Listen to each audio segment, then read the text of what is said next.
माँ की अनमोल ममता की कहानी। रात के 2 बज रहे थे।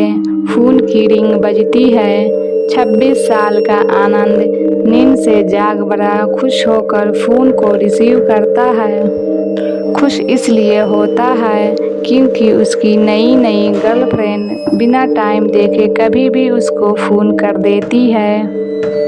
फ़ोन की दूसरी तरफ से आवाज़ आती है, जन्मदिन मुबारक हो बेटा। आज मेरा बेटा पूरे 26 साल का हो गया है। मैं बहुत खुश हूँ।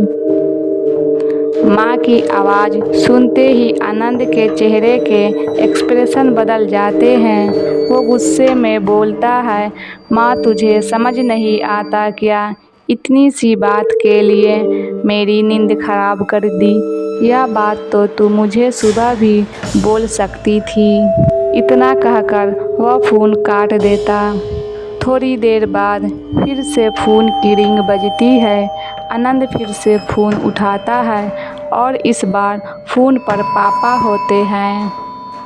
आनंद इस बार आराम से बात करता है। थैंक यू पापा, आपने मुझे बर्थडे विश करने के लिए फ़ोन किया, वो भी इतनी रात को। पापा कहते हैं, नहीं बेटा, मैंने तुम्हें मुबारकबाद देने के लिए नहीं बल्कि ये बताने के लिए फ़ोन किया है कि तुम्हारी माँ बिल्कुल पागल है। वो इतनी पागल है कि पिछले 1 महीने से मुझे हर दिन तेरे बर्थडे याद दिलाती आ रही है। वो इतनी पागल है कि तू हमसे सैकड़ों किलोमीटर दूर है, फिर भी उसने यहाँ पर खुद अपने हाथों से तेरे लिए केक बनाया है। ऊपर से ये जिद कर बैठी है कि जब तक तुझे विश नहीं कर देती तब तक न खुद खाना खाएगी न मुझे खाना देगी।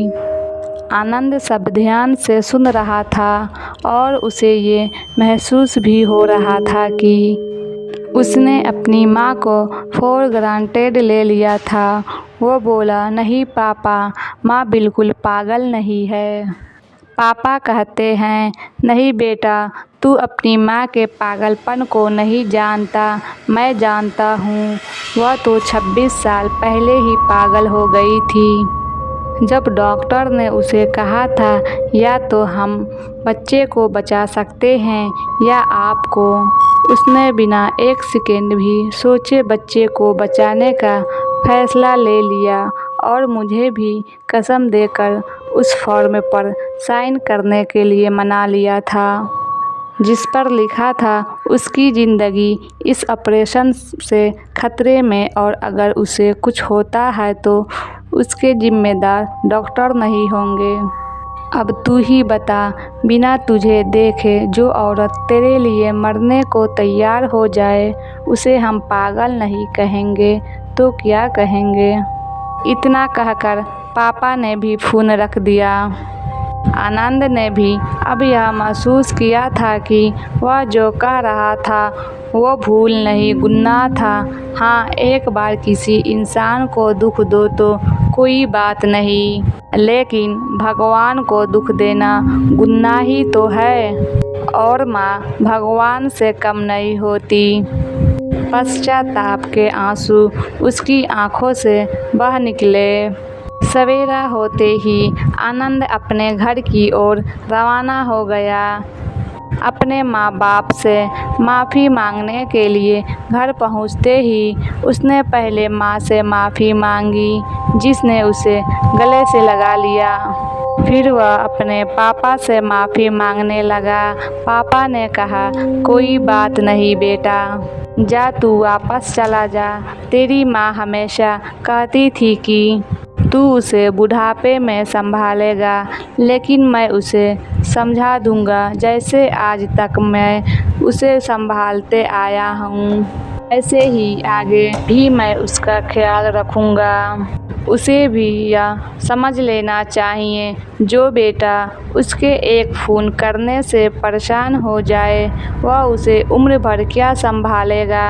बाप की ऐसी कड़वी बातें सुन आनंद की आंखें बहने लगी।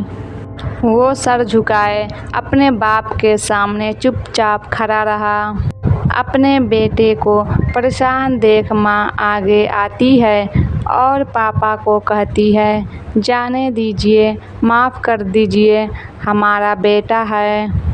माँ की ममता का मोल न कोई लगा पाया था, न कोई लगा पाएगा।